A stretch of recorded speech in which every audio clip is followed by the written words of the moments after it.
Last year at the Super Bowl, Dan Marino, Chris Simms, he was giving the scouting report on the young Chris Simms throwing the football. We got to see Chris actually throw the football. You can spin it. I can spin it. I mean, I can't spin it like Dan Marino. I mean, Dan Marino is one of the great.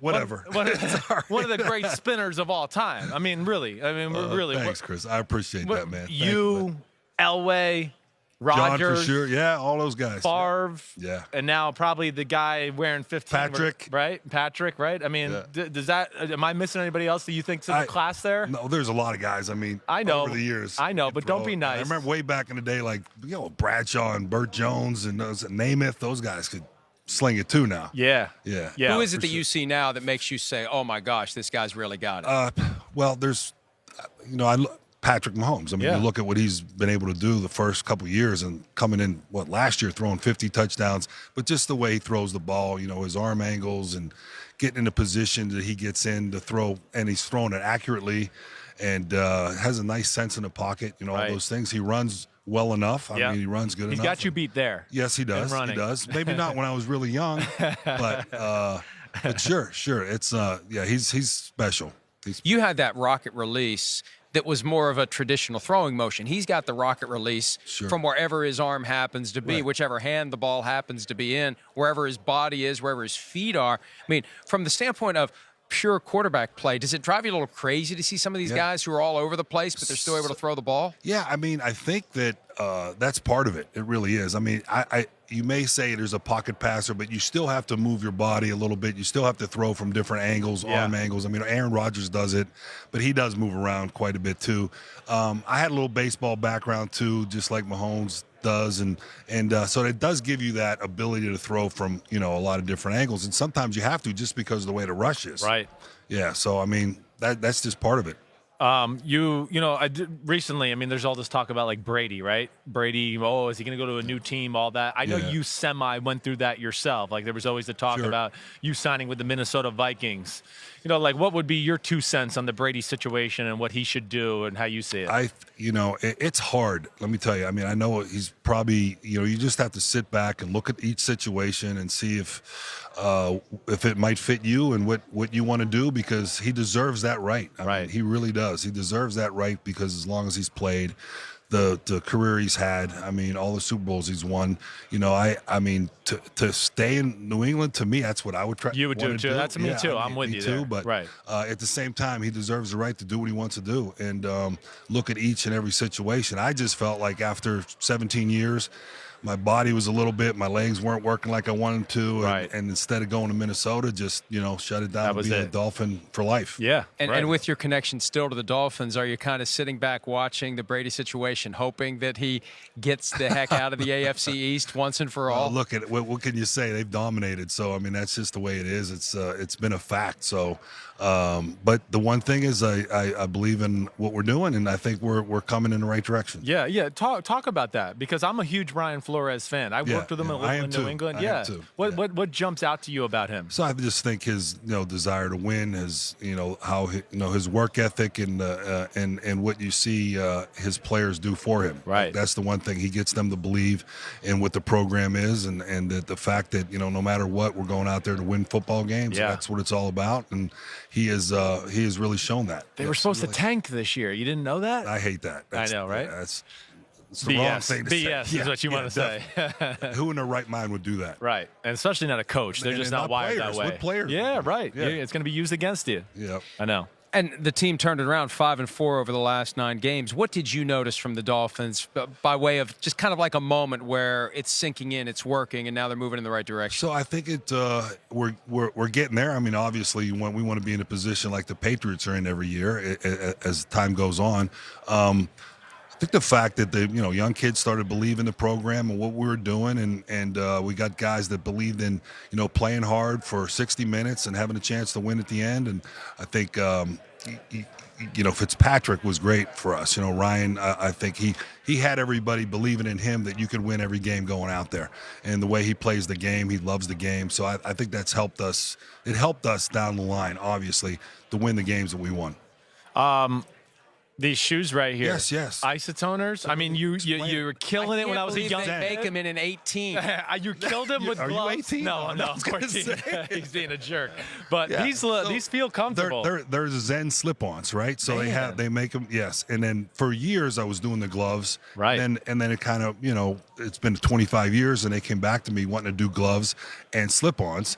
And we did that a couple years ago and it's been fantastic. Isotoner's been great to me over the years. And these things are comfortable. You got to, when you put them on, you'll understand. It's like walking on air. I can feel it. Especially guys that played football before. When your feet hurt. Or if you're an athlete, right. legs are hurting, whatever, walk around on these. I got mine on. Yep. Right there. Looking so good. I'm gonna walk around flexibility's not bad.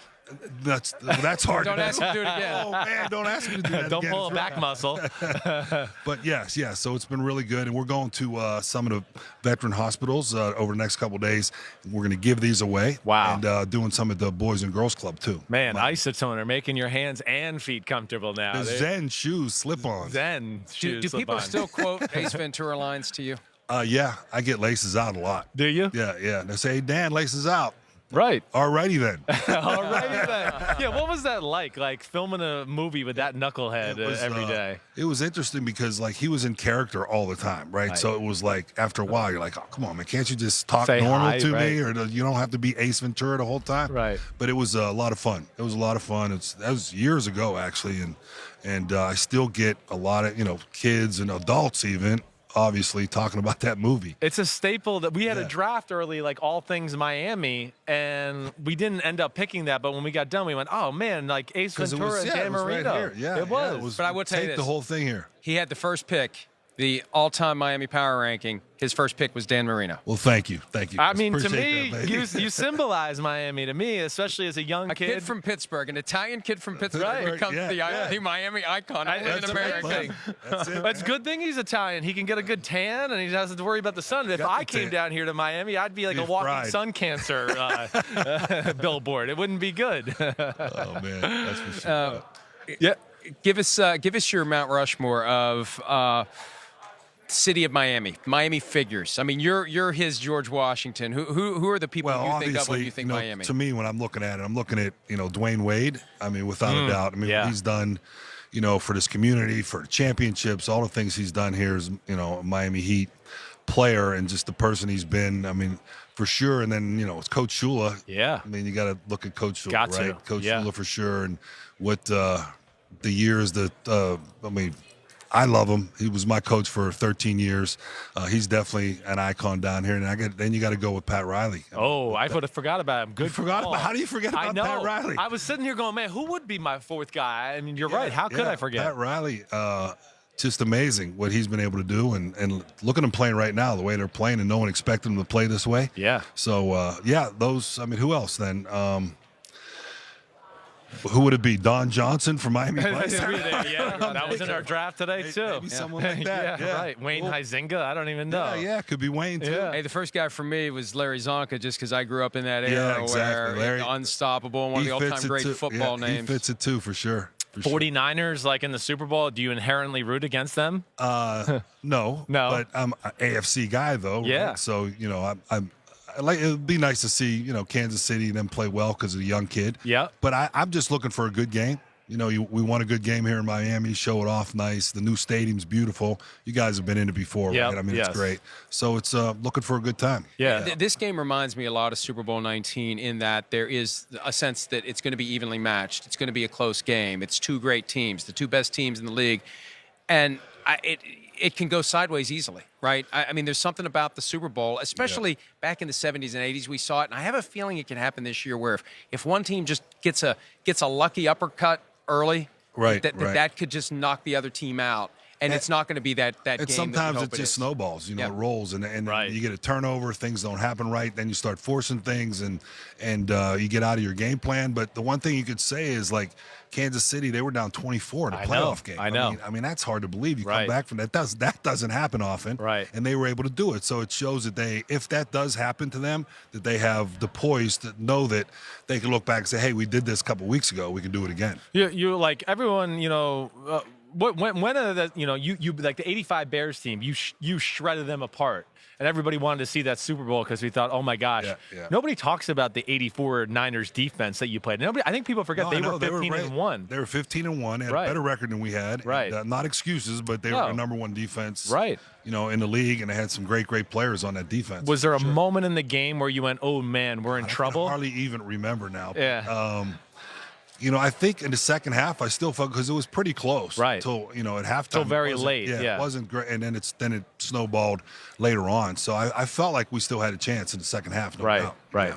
Well, hey, Dan, thanks for the. You guys are great. Isotoners. The Zen. Don't worry. I'm gonna wear these. I'll be sporting them. The hotel. Actually, they're perfect. You're gonna love them. I appreciate it very much. Great seeing you as always. Thanks, guys. Thanks for including us, and we'll talk to you down the road. More You're the man. Guys are great. Right after this. All right, Chris. Thank you. Hi, I'm Mike Tirico, and thanks for watching.